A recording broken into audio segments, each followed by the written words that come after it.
Председателот Трамп потпиша продолжување од уште една година на санкциите кои се однесуваат на земјите од Западен Балкан, која што извршна одлука првпат беше донесена од председателот Џорџ Буш пред 16 години. Одлуката опфаќа и објавата на така наречената црна листа на лица и организации кои се под санкции на САД, поради тоа што представуваат закана за националната безбедност и надворешната политика на САД, со тоа што поддржуваат, асистираат или спонзорираат екстремно насилство во државите на Западен Балкан.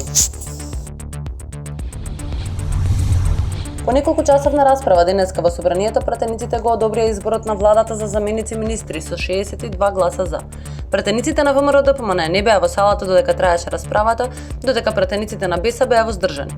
Премиерот Зоран Заев предложи 15 имиња за заменици во ресорните министерства и уверува дека ќе работат во интерес на граѓаните и реформите.